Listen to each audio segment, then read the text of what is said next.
My new book is outlining the insights that you will develop as you start to dig into this whole issue of emotional sobriety and start looking at the things that I challenge you with. And these insights will create some incredible aha moments, and you'll start to weave together this tapestry of emotional sobriety that's going to help you discover new possibilities in your life.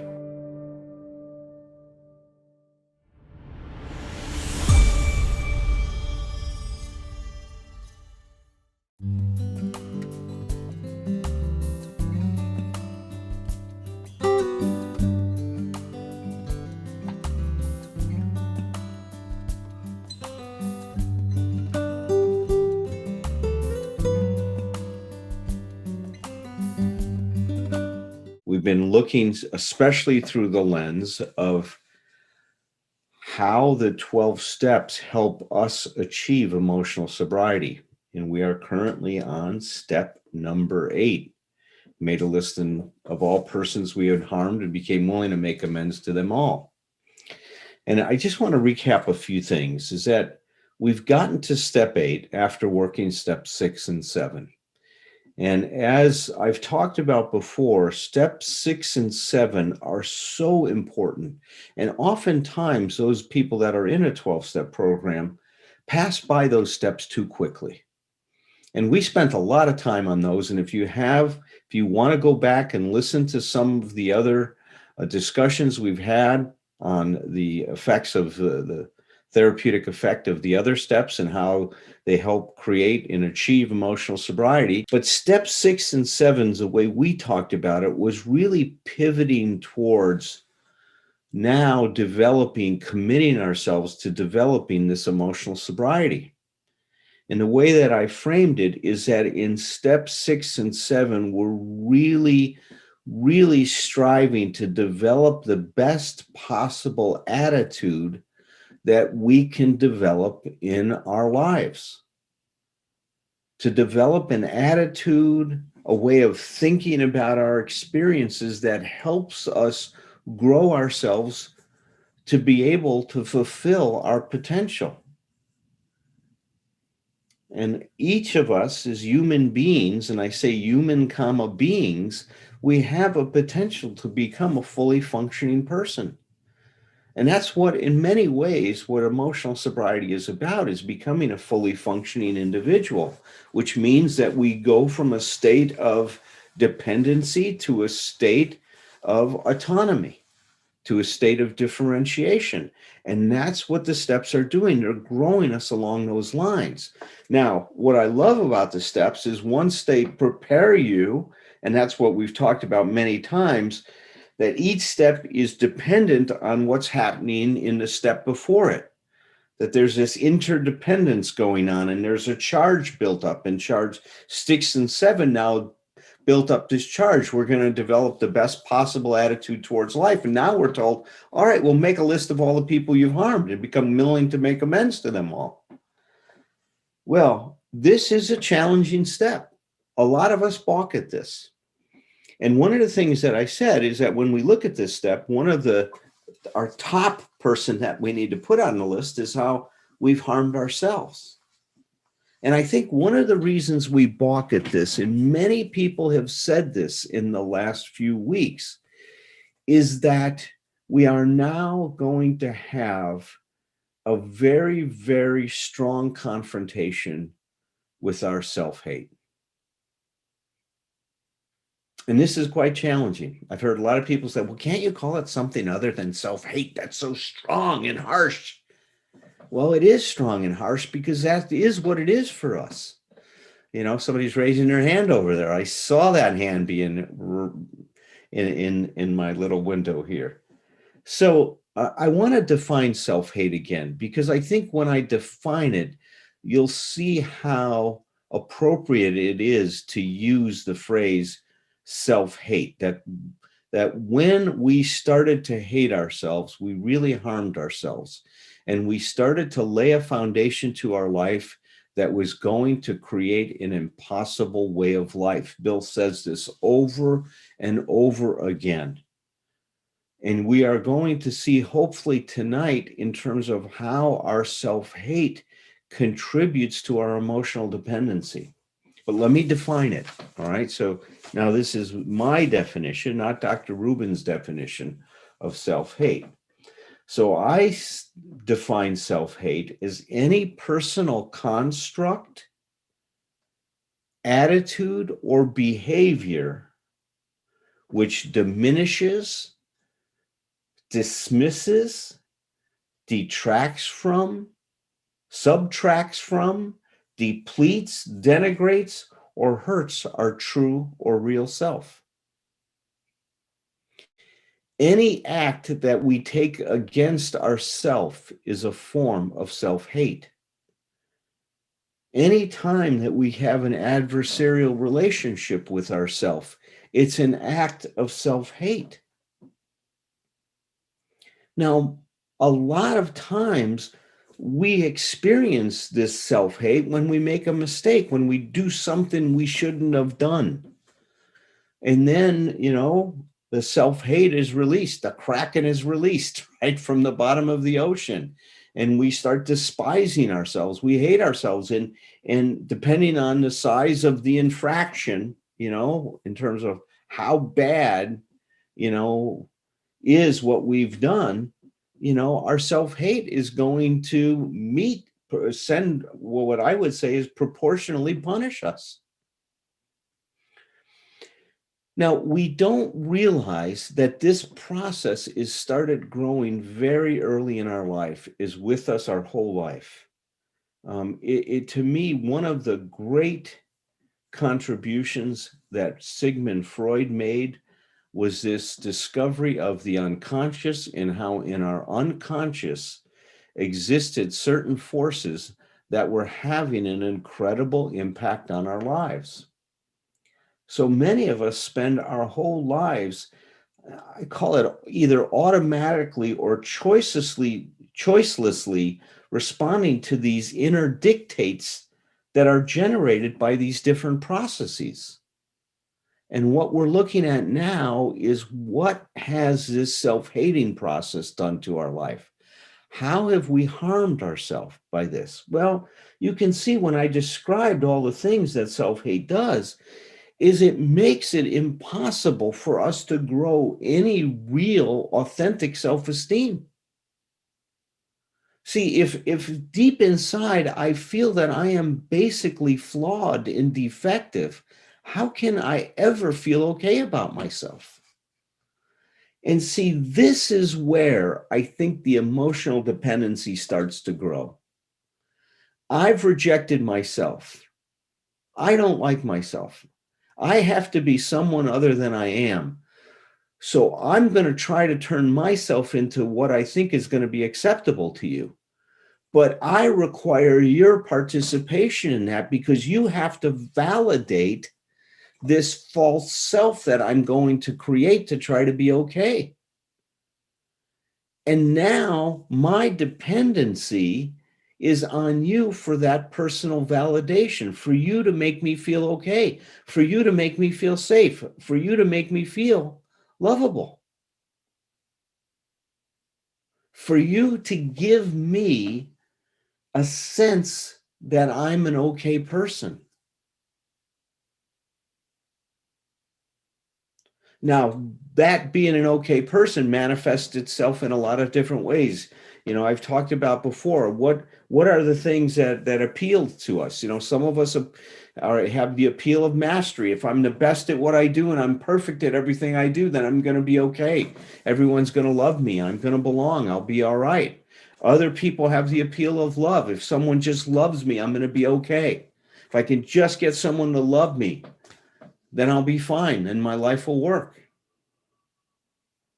Some of us have the appeal of freedom. If I can just be completely free and not have any needs or any wants, I will be fine. Well, none of those things make us fine, because of all of them are dependent on things being the way we think they're supposed to be, on other people treating us the way that we demand, that they treat us. And we never realize that these are demands, that these expectations we have that we convince ourselves are normal are not based on a rejection of ourself. You see, the very things we ask other people for are a confirmation that we're not okay.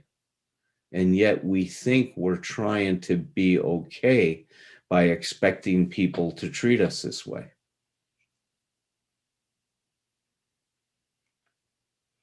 So there's no question that self-hate contributes to our emotional dependency. It's not the only force that's involved. There's other ones, as I talked about before. If we were traumatized, we're going to imagine and require a future to be different than our past. That's also wired into this thing. Our cultural expectations are wired into this. But this self-hate is a serious, serious issue. And we're not going to have any emotional freedom until we tackle this thing head on and confront it with large doses of self-compassion. And we're going to be talking more about that in terms of how to develop that as we go along, and especially as we go into step number 9. But I just want to mention here that as we're inventorying and trying to understand the way we've harmed ourselves, we need to think of our self-hate as having direct manifestations and indirect manifestations. Today, I'm going to talk about some of the direct manifestations, and then next week I'll mention some of the indirect manifestations, as well as starting to move now into the discussion of how our self-hate then harms others. But here are some of the forms of direct forms of self-hate that I listed today for us to become aware of. The first, and not the least, is hating oneself for hating oneself. I mean, it sounds pretty crazy, doesn't it? But when you start to think about hating yourself, you start hating yourself for hating yourself. There's a term that I call self-terrorism, where we terrorize ourselves. And how do we do that? Well, I'm beginning to think that when I project catastrophic expectations into the future, that it's a form of self-terrorism. I am just scaring the living daylights out of myself that these horrible things are going to happen. And then I might even add on it like God is punishing me. I'll even invoke these kinds of ideas to contribute to the self-hate. We've mentioned before in here how self-erasing, denying my own needs or minimizing my needs. I met so many people that every other word out of their mouth is apologizing for their existence. Well, I'm sorry. I'm sorry. I hope that doesn't bother you. I hope you're okay with that. And worrying about other people, that's self-erasing. When we're so worried about what we're doing to other people, we're erasing ourselves and we're saying that we don't have a right to exist. And so we apologize for our existence.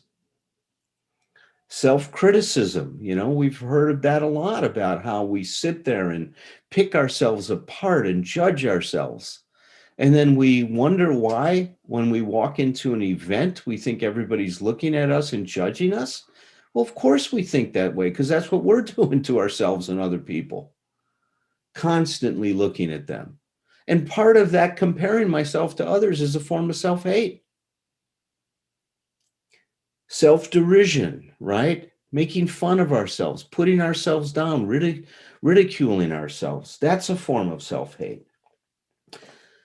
I think it's possible that depression can be a form of self-hate. Is depressing ourselves and putting ourselves in that place can be a manifestation of this. Accident proneness, setting yourself up, putting yourself in situations where you can be hurt and not thinking of your regard. I think addictions can be looked at. And in fact, currently, that's one of the hot topics in the field of of addiction, is looking at this as a failure of protecting ourselves, failure of our protecting our safety, or a safety failure. Postponing decisions, putting decisions off, can be a form of self-hate. Denying or depriving ourselves of pleasure.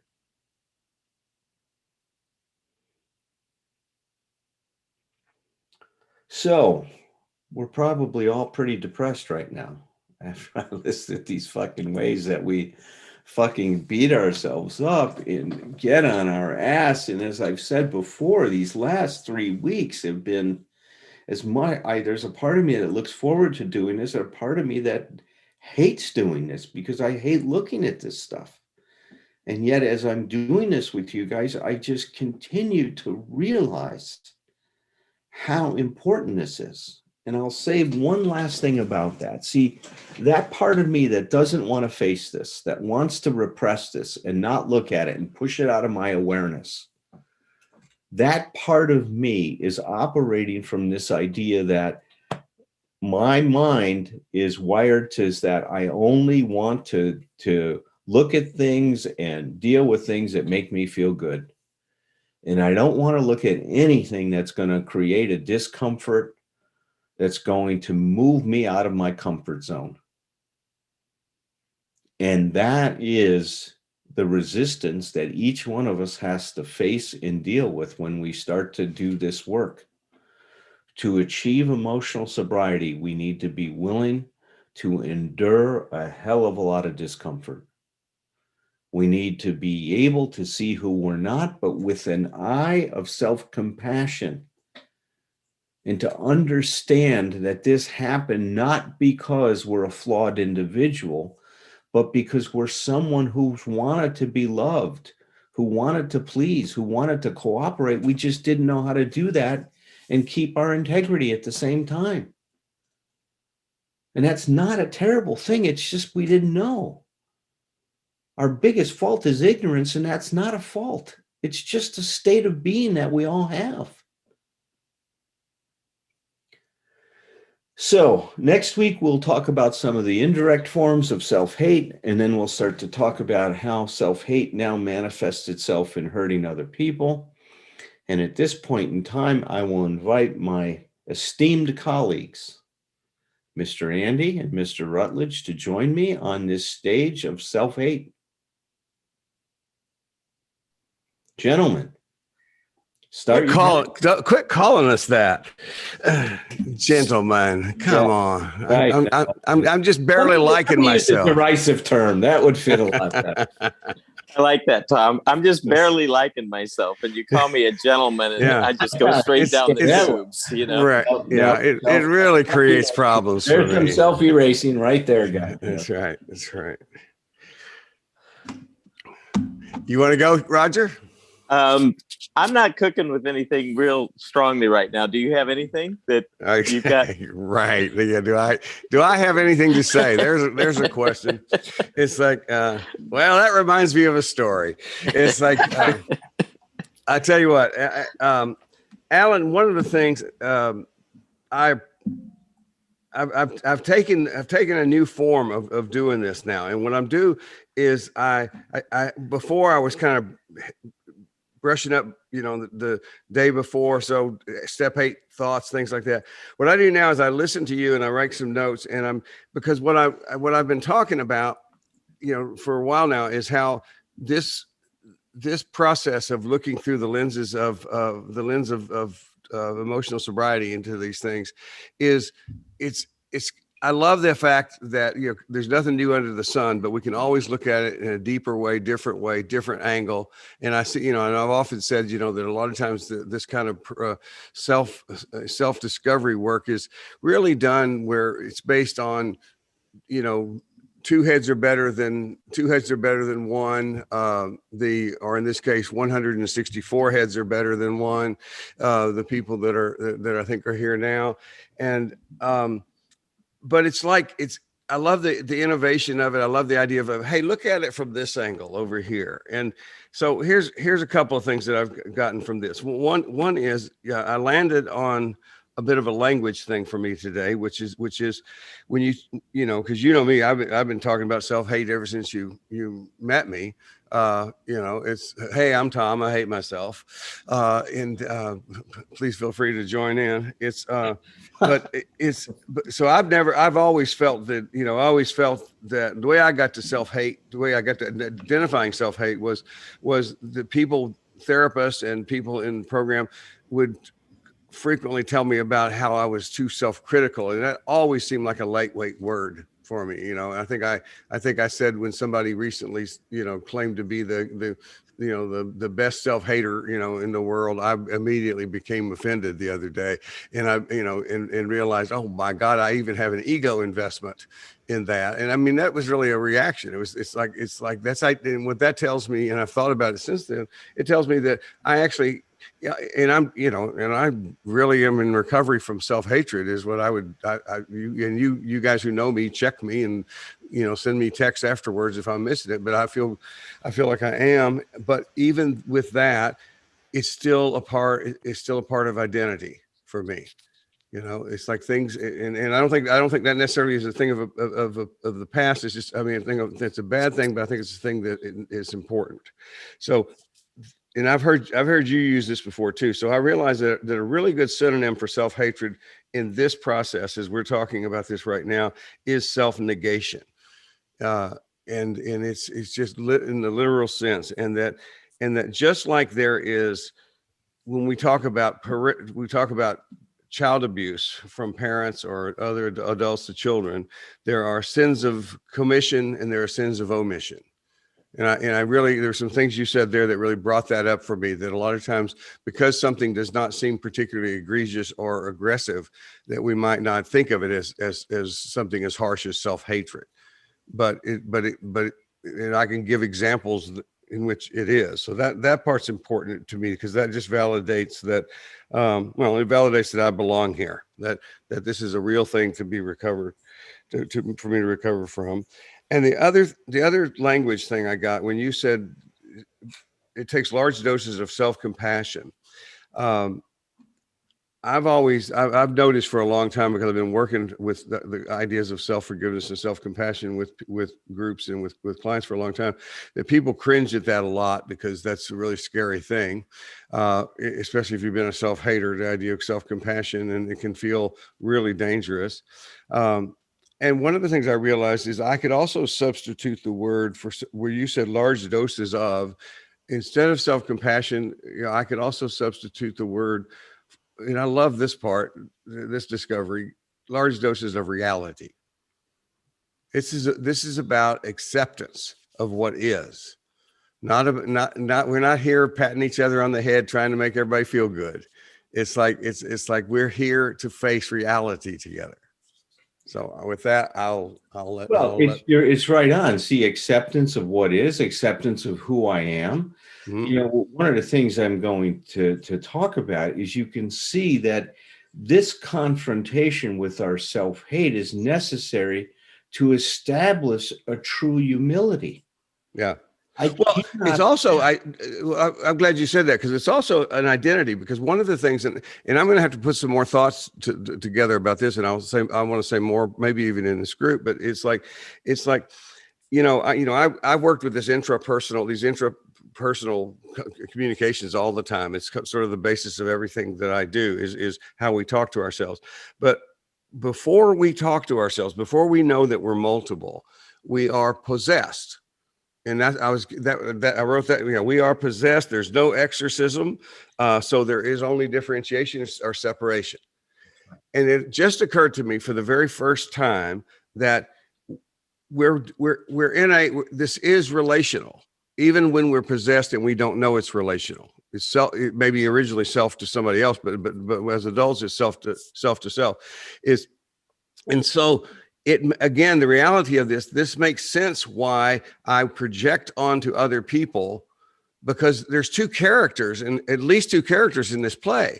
It's like there's one who's being hurt and there's one who's hurting, you know. And one of the things that I'm always fascinated with is the idea that you know, and those of us who have some serious ass problems with low self-esteem through our lives, if you look at the personality of that inner critic, that should monster, that saboteur, that guy that looks like that in your head, he has not the slightest crisis of confidence. I mean, never once has he ever said, you know, I think maybe possibly you're a piece of shit. It's like, you know, but consider the source. You know, it's like no matter what, he is absolutely certain. The same with my alcoholism. It's never tentative. And so we need somebody. So we project it on other people. And the other thing that does is we also project our wish and our hope on others. And that's where we get to the place where we hope somebody's coming to save us. You know, maybe this relationship will be the one that gets it. You know, it's like, so that's some of the stuff I got out of listening to you tonight. I appreciate I'm waiting for Susie from Chicago to save me. She's not doing it. She's just not doing it. That's correct. Okay, Rod, batter up. Wow, batter up. God, there's a lot in what you both have said. One of the things that comes up for me is, you know, none of us, from my perspective, are born into this world hating ourselves. Right. Okay.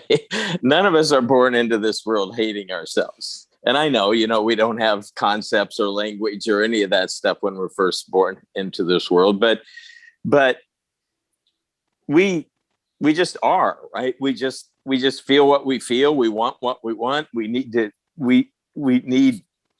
feed, we need to poop, we need to pee, you know, we need to feel hugged, whatever it is. And so we're not in denial about our needs. We're not pretending like we don't have any.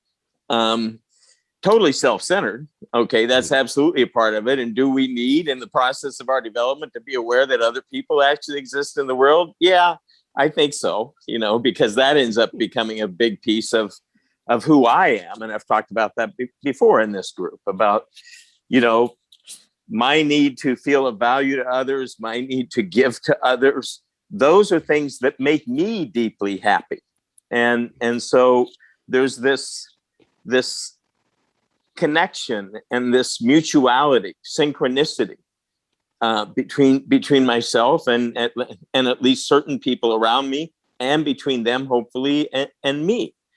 But as we develop in almost all families, we learn that some needs are okay and some needs aren't.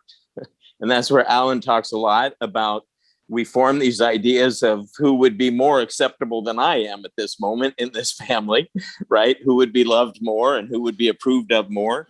And naturally, we set about trying to form and mold ourselves as best we can into being that person. And so we disavow and judge parts and pieces of who we are. And to me, we all learn to do that. And as Alan mentioned, that process becomes largely subconscious in the process of our development. It's just automatic.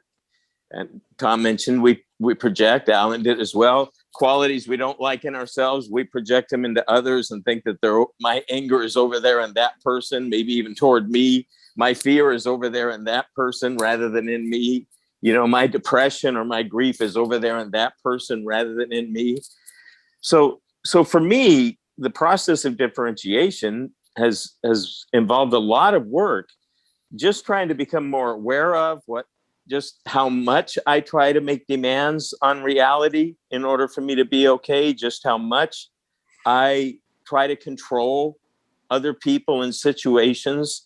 And then, as I mentioned to Giselle, when she was so openly and courageously acknowledging some feelings she had about her kids and her parenting, a big piece of that for me toward at least becoming a little more free and a little more aware is starting to call myself out, not in a self-hateful way, but starting to call myself out for those really understandable patterns in the family I grew up in of people pleasing and of being overly focused on other people most of the time. It's easy to say that. Yeah, you know, I grew up just being focused on trying to take care of everybody and God, that's why I'm in the profession I'm in today. And I'm really just a pretty damn good-hearted person, who's always concerned and focused on the well-being of other people.